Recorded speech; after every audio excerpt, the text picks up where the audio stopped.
Shawn Michael Austin is a historian of colonial Latin America with a focus on indigenous peoples of South America. We'll be focusing on his book, Colonial Kinship, published in 2020 by the University of New Mexico Press. So thank you for joining me. Yeah, thanks for having me. Okay, so the first kind of couple questions are all just general questions I kind of ask everyone just because I'm interested in like the historian as well and like their story. So how did you get into the field of history and like what made you want to research colonial Latin America and Guarani in particular? Yeah. I think I've always been a humanist. I did theater in high school and was really interested in telling stories. I served a 2-year mission for the Church of Jesus Christ of Latter-day Saints in Paraguay. And the weirdness, the kind of shock of that place and just not really understanding it, recognizing the gaps that I had while I was there, was a big motivator, and then later studying that region. But I came home from that mission experience with a decent handle on Spanish. I didn't really learn a lot of Guarani. I could have, but I focused more on Spanish. And as I started doing some small papers and research, I just said there's something really neat about this place, and so I started doing work on the Stroessner dictatorship in the 20th century. And that ultimately kind of fell apart because I couldn't get along Fulbright. If you've lived in a country for a long time, the Fulbright haze at the time didn't let you go. So then I turned to a project on the Asuncion Cabildo, and it just evolved from there.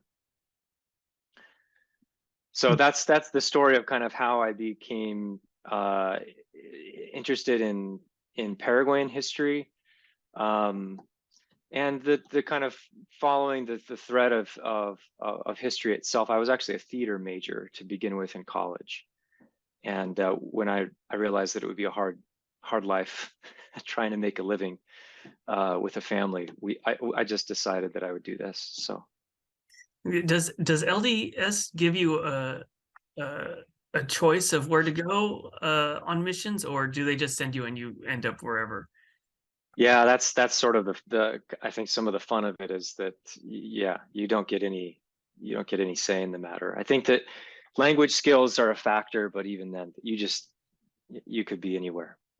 Okay, so it's interesting how it's so funny how everyone's story is different, how they end up where they are, where it's something like deep in their family history that they're trying to uncover, or it's just something by chance where it's like, well, I just happened to be sent to this country, and yeah, it goes from there. Yeah, that's so interesting to me. So what was the hardest part of the research for this book? Did you have any problems with getting into archives or archival access? Not really. The archival situation was pretty straightforward. The Asuncion National Archive had some great people there that were just so helpful. I mean, the status of the documentation is always tricky, and in Asuncion, the way that the archive was organized was a bit, well, it was a problem of the previous generations of archivists that sort of put these documents together in these folders that shouldn't have been together, and that made it a little bit challenging. But we just make do. I didn't have anyone say you can't come in, except for the Franciscans. They wouldn't let me into their convent in Buenos Aires. Actually, they have a kind of archive in which there are many documents from Paraguay, and you have to be special to get into those archives. Like you really have to be one of the order or a really good friend of somebody in the order. And I had none of those connections. And I traveled to Sucre and looked at the archives in what was the Audiencia of Charcas. I was in Seville. I mean, there's with the colonial period, you start to get all these scattering of records. And so that was a challenge, right? I mean, it's a challenge to fund that kind of research, but it's pretty typical for a colonial project. I mean, I would imagine colonial Spain, you would have to also go back to Spain, or were there any, like, how centrally organized are these colonial archives? Like, um, did you end up having to go to Spain because they have something where it's all these court records from the colonial times, or was it actually much more local records? Yeah, so they overlap in certain ways, but the AGI, the Archive of the Indies in Seville, is the main is a main repository if you're doing a study of governmental institutions or social relationships via these governmental kinds of documents. Madrid has other overlapping kinds of sources, but Seville is the main cache of documents. It just depends on what you're studying, right? I was interested in, I was trained by a kind of school of scholarship that found socio-historical records, litigation records, last testaments and wills to be this really powerful way of breaking the kind of tunnel vision, institutional vision of a particular place. So for Paraguay, the Jesuit literature is dominant, right? People study the Guaraní through the Mhm. Jesuit missions. And I was saying there's something else that we need to see here. And I said, let's just look at Asuncion and let's look at the missions that were, some of them were part of the Jesuit mission complex, but were also part of the Asuncion jurisdiction.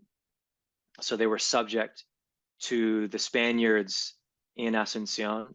And then I looked at these other missions that were subject to Franciscans and then later secular priests. And the place to kind of get at that stuff was in Asuncion. And so I was looking at civil and criminal litigation records, especially to access the lives of indigenous people as they were sued or countersued or were simply called up into these legal battles between Spaniards as witnesses.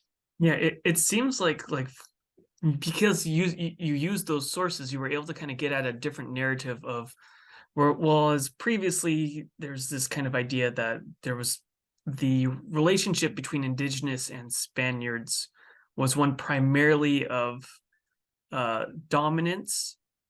But what you seem to be showing with these litigation records is that there's actually quite a bit of autonomy, or at least agency, amongst the indigenous groups. Did I read that right from your book? Yeah, I think so. At the time that I was writing, I was sort of using the agency model and saying, look, we've just missed all of the choices, and in a creolization model, we've missed the ways in which indigenous kinship paradigms are shaping fundamentally colonial institutions.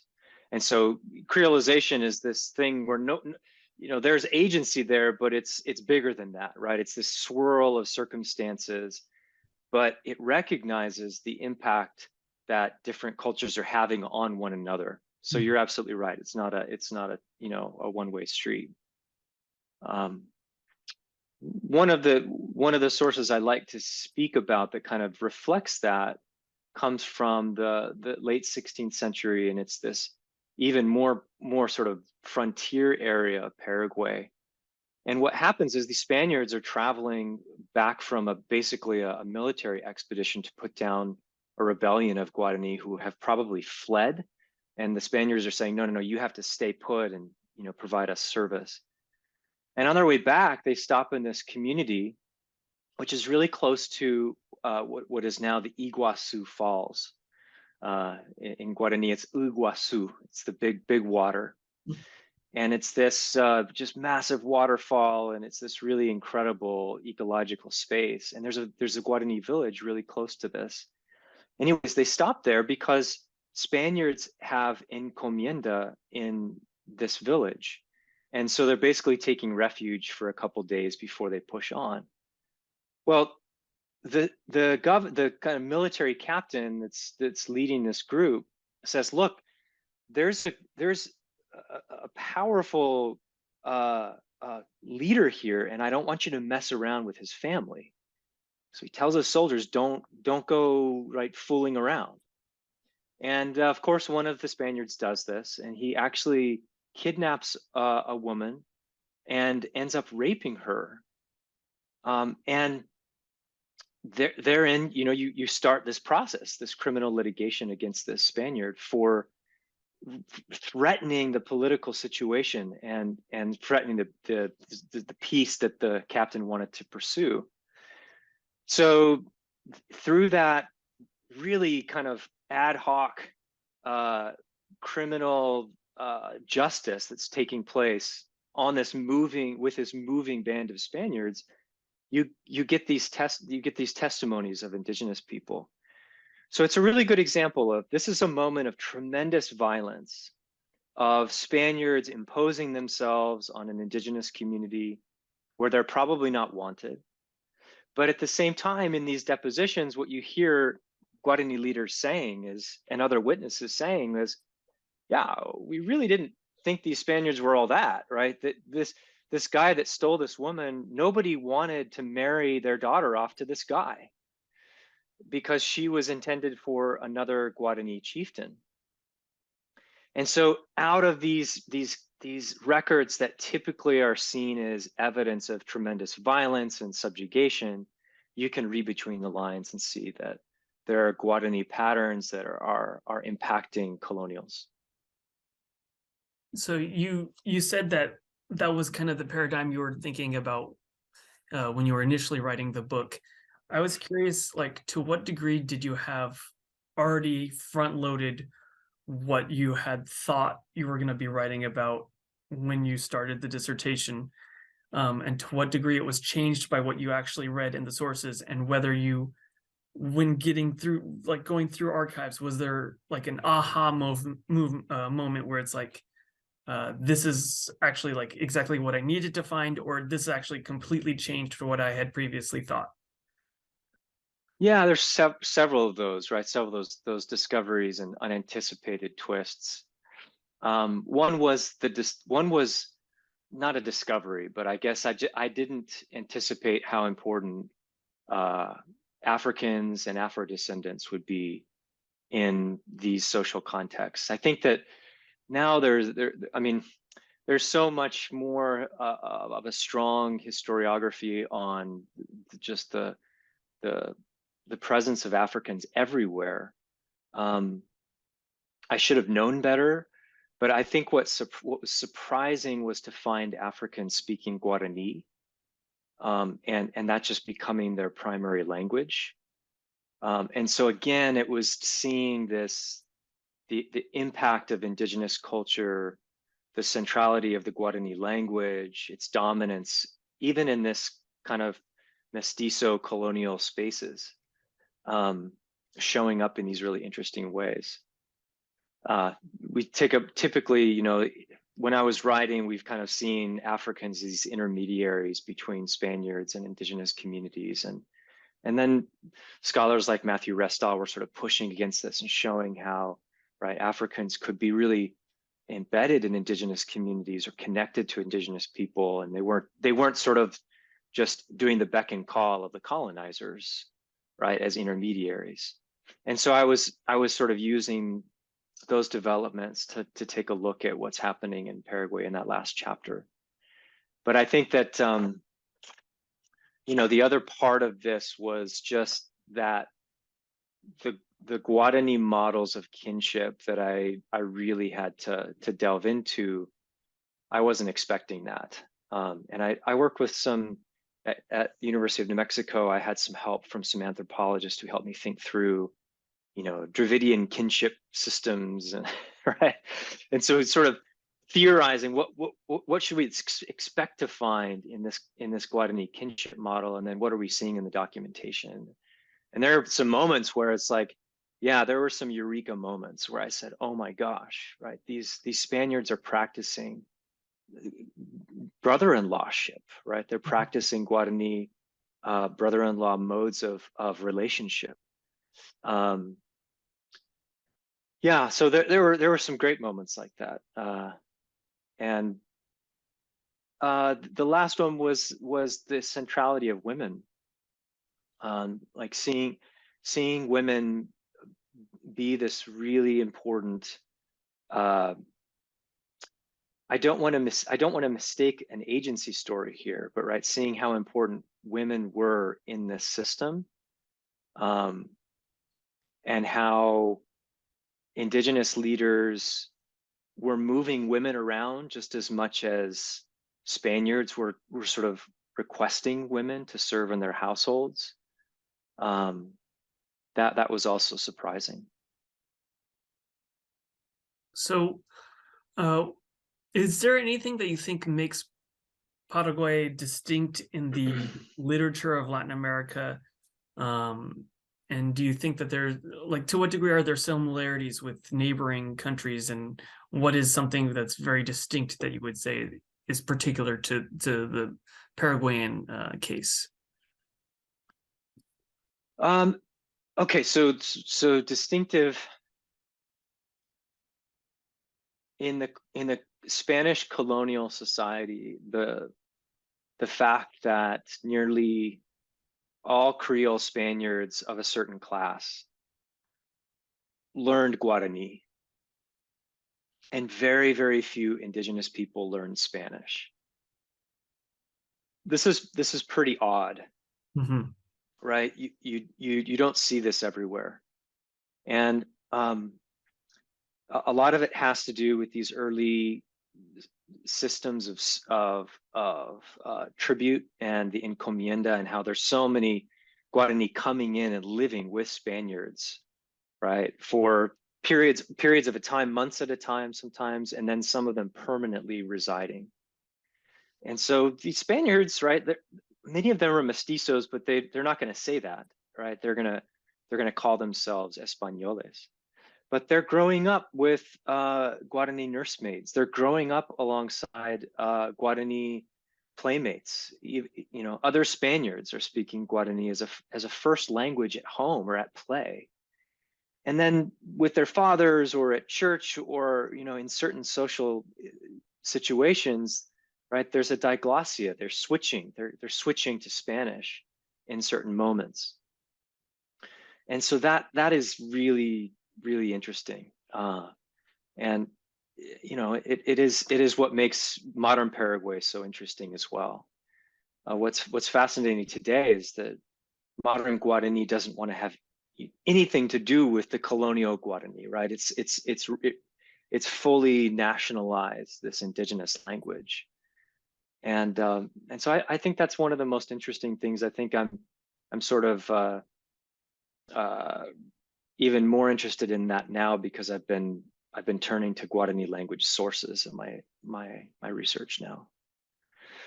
Things that connect, things that are similar. You know, another surprise was finding in the documentation how central Guarani fighters were in the conquest era. And you know, the scholarship from Paraguay really had not worked this out, that Spaniards called on Guarani as kind of ad hoc militias. And the way it worked in Asunción was that you have the Spanish militia companies would call on Guarani pueblos, and the caciques, or the chieftains of each pueblo, would be responsible with sending troops to Asunción for a troop muster. And then they would go out on these punitive expeditions against slavers from Sao Paulo, or usually against enemy indigenous peoples, the Guaycurú in the Chaco and Payagua. And there are hundreds of these Guarani soldiers heading out with these Spaniards. And we've really only sort of thought about Guarani militias in the Jesuit context, but there was a whole bunch of this happening elsewhere. And so, you know, when I was writing, what was really, really hot at that moment was the idea of the Indio conquistador, right? And so, you know, the new conquest history was really buzzing, and we were learning about all of these indigenous auxiliaries and soldiers, sometimes in central Mexico, going off and engaging in their own conquests, and then writing about their experience in the conquest as, you know, contributors to the conquest. We have the Cañari in Cusco in Peru doing the same thing, right? Depicting themselves in paintings as descendants of those Indian conquistadors. And so seeing that in Paraguay in this really frontier peripheral region was also a great connection. It shows that these paradigms of the conquest, right, have their analogies in regions where we wouldn't expect that to happen. Yeah, even the reading I've found this pretty much the exact same thing where in Brazil, like the whatever Indian catchers who are supposed to capture Indians in the interior to bring back for labor, almost all of them were also Indian or also indigenous. Mm-hmm. So yeah, so you're talking about this paradigm, like what exactly is the paradigm, and what exactly do you think is your point in changing or looking at it in a different way? If you could state it out explicitly. In terms of the Indian militias or the Indian Right, conquistadors. right. Mhm. Well, for the Paraguayan case, I'm not sure if I'm saying we need to re-envision the model. I'm just showing the particular context in which the principle operates. And the principle is that Spaniards really couldn't do anything without the participation of indigenous people, right? As collaborators, one, but as coerced collaborators, two, right? And then sometimes as almost independent autonomous groups, at least initially. This is happening. But what I'm doing is showing in my third or fourth chapter, I forget which one, that Paraguay, that in Paraguay, Spaniards have to contend with this extremely dynamic and violent frontier, and they are not dominant against Guaycuru and Paraguay. In fact, they're sort of shrinking as a province, and without their Guarani militias and auxiliaries, you know, we can play the counterfactual here, but they would have suffered even more, and it's unlikely that they would have survived. So I'm pushing this discussion into the 17th century and showing how these militias became the practice of going to war became institutionalized, and how again the system of encomienda helped shape and frame those expeditions. So again, it's not breaking the model. It's just saying, here's my case, and here's how I'm contributing a new story to this model. My new project is doing. I don't think it's going to break the model, but it's going to show a pretty interesting case, which is to look very carefully at the Jesuit Guarani missions and the militias that they constructed. Because in the Jesuit Guarani missions, the Guarani had firearms. I'm calling them gunpowder militias, whereas these other militias connected to Asunceños didn't have firearms. And I can't find a case except for maybe in small numbers of firearms among the Pueblo in New Mexico, right? But in Paraguay, we have these militias possessing hundreds and hundreds of rifles, massive cannons. So they're pretty well armed. And just as today we have a politics of guns, right? There was a politics of guns in the early modern period, and Spaniards saw arms as a kind of ornament of honor, an ornament on the body and an ornament on the body politic. And for Indians, right, to possess gunpowder militias was a huge thorn in the Spaniards' side. And so I'm sort of tracing some of the political battles and the politics of defense. And I think that'll add a really interesting dynamic to this history of kind of long frontier violence and long frontier militias. Okay, and so speaking of your next project, or you, at least on your bio page, it talked about how you're doing another project with a linguist specifically trying to focus and zero in on Guarani sources. Um, how have you like started learning Guarani, or how difficult has that been to work with? Yeah.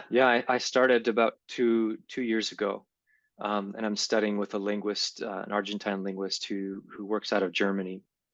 Um, it's challenging, right? Any indigenous language is challenging. The Guarani is challenging because we have to reference these 16th and 17th century lexicons, and there's not been a lot of the modernization of the tools that we would expect to have.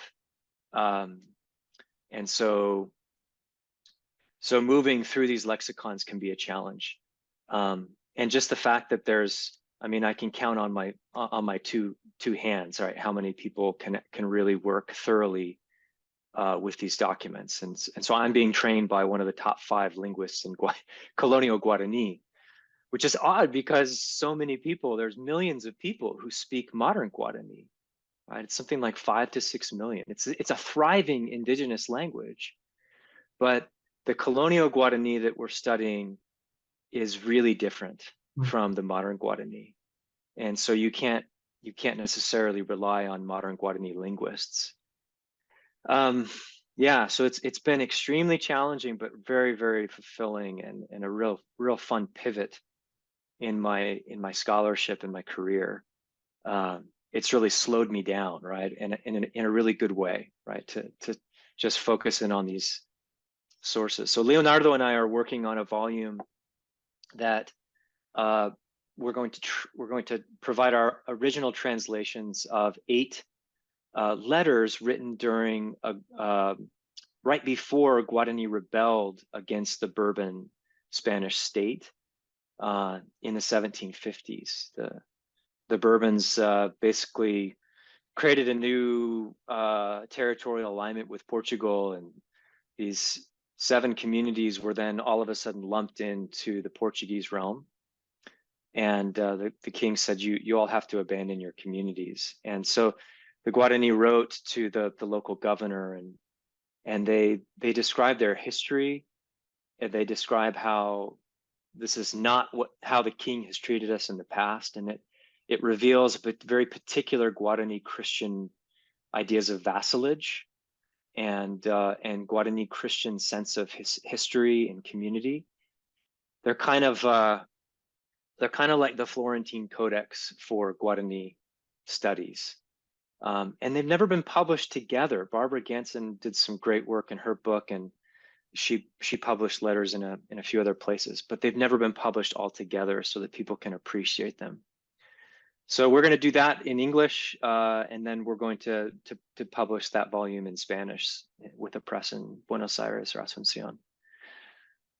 So, yeah, when you finish, send me a link. That would be interesting Sure. to take a look at. So I don't want to take up too much more of your time because I know you're on research leave, so you need to get back to research. I just have one more question I typically ask everyone is, that's what is one book in your field that you think more people should be reading or noticing?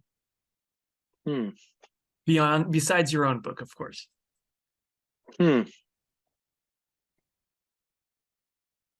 One book in my field. It's hard to come up with a good answer because who am I addressing, right? Who do I think needs to read? All right, am I addressing American scholars? Am I addressing scholars that are working in South America? I think, let me just take that second one, right? I think about the way this book has landed with scholars from South America. Sometimes they're not following what I'm doing because I wrote this book addressing historiographic problems that are both part of the kind of Paraguayan historiography as well as the U.S. scholarship, right? And many have mistaken the book as a kind of a kind of excuse for Spaniards, and that Hmm. it ignores the violence. And many of the scholarship, much of the scholarship of colonial Paraguay describes Spanish activities as genocidal, which I just don't agree with. There were moments of genocide, but we have to think about intent. And so the book, right, it's sort of providing this really nuanced and complicated portrait, and it's saying that we need to look at these ways in which Guarani culture had an impact, and just instead of just seeing dominance. So for that audience, I would say read Matthew Restall's Seven Myths, right? I mean, it's just such a beautiful portrait of and very accessible portrait uh, of the ways in which we've overlooked indigenous contributions to our understandings of these processes in the colonial period. That's the one. It's been published in Spanish. It's been published in Portuguese. It's been, and Hmm. I just don't see some of the scholars, right, that I'm addressing. I just don't know that they know that that's kind of where I'm engaging, is right in this broader paradigm. A lot of it's very nationalistic, and so Yeah. the writing is focused on national, uh, problems.